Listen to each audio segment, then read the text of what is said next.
This is the biggest, most cinematic Venom movie yet, in my opinion. So, coming on board as this one as director, as well as writer, what were your main goals to make sure this trilogy concluded in the most epic way possible? I wanted to get out of San Francisco, get out of darkness, nighttime, and bring Eddie and Venom out into these epic landscapes and into the daylight and shoot everything as practically as possible. So the rapid sequence is all practical. That is a bunch of people, including Tom Hardy, underwater in a tank for 2 weeks. You know, he's really on that motorbike. We're really exploding things in that third act. It's outside. And while we used little sort of green screen elements here and there, most of the movie is shot practically, which is something I'm really, really proud of. And of course, part of what makes it such a huge movie for fans is the introduction of Null. Why was Andy Serkis the right person to play the villain? And what sort of work did you both do to figure out what he'd sound like? So Null actually was the first character that went into design on this movie before Venom Horse, before any of the Xenophage and Null were kind of the two first people that went into the works in terms of design. We knew we had to get Null right. You know, he's a massive, massive fan favorite. So wanted to stick as close to the comics as possible in terms of what he looked like. We knew Andy Serkis would be Null from Venom 2.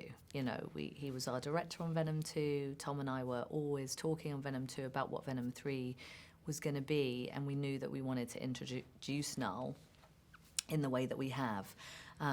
You know, and at the same time, we're looking at Andy Serkis every day as he's directing. We're like, well, he's the greatest, you know, because Null is CGI, mocap, and a lot of voice acting, and there's only one person for that. I mean, he's the greatest. So yeah, we always knew it would be Andy. We love Andy, and it felt right. You know, we've brought most of our team along with us for all three of these movies, so we really want to keep it as a family, and Andy is part of the Venom family, massive part. Tom Hardy is asked a lot about facing Spider-Man and seems keen to make it happen, just like a lot of fans. But over the course of this trilogy, did you explore the possibility of including any version of Peter Parker? We'd love to see Venom fight Spider-Man, but it's kind of not our decision, you know. I think Tom's been really, really up for it. It's certainly something I would love to see. But you know, with Venom, we were given a remit, and the remit was three movies about Venom and Eddie, and that's what we did. But if there was anything in the future, you know, I'm as big a fan as anyone else. So I'd love to see them go up against each other. For many fans, Carnage is the ultimate Venom villain, but the Xenophage up the ante as these Terminator-like unstoppable monsters. How did you come to choose them as Null's army rather than some of the other possibilities from the comic books? Well, Null created the xenophages and he also created the symbiotes. And I kind of loved the idea that the thing that was hunting Venom and Eddie is Venom's sister. I think the xenophage is a she.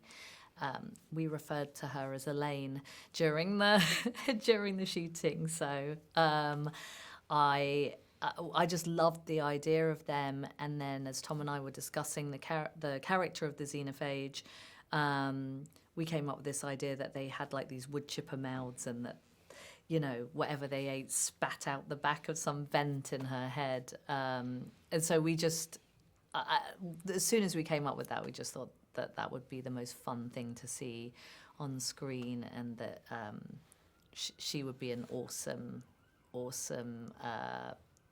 She'd be an awesome thing to fight for them. Eddie and Venom's relationship in this film was a highlight for me because it feels like they're a lot less at odds and more bonded than ever. So, what did you enjoy about exploring their dynamic and their closeness in this film?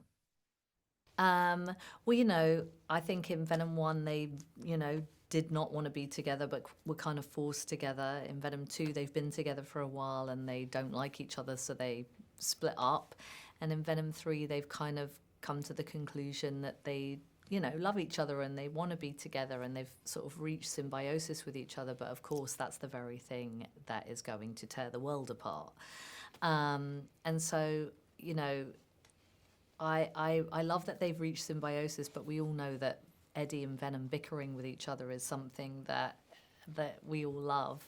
So I definitely wanted to bring some of that back into it, and I love the fact that Venom is just completely dishonest. There's always something else that he hasn't told Eddie. You know, there's just always another shoe that's dropping. So that's the thing I love, exploring between the two of them. This sudden like, and there's another thing, you know, and Eddie's just like, oh, all the time.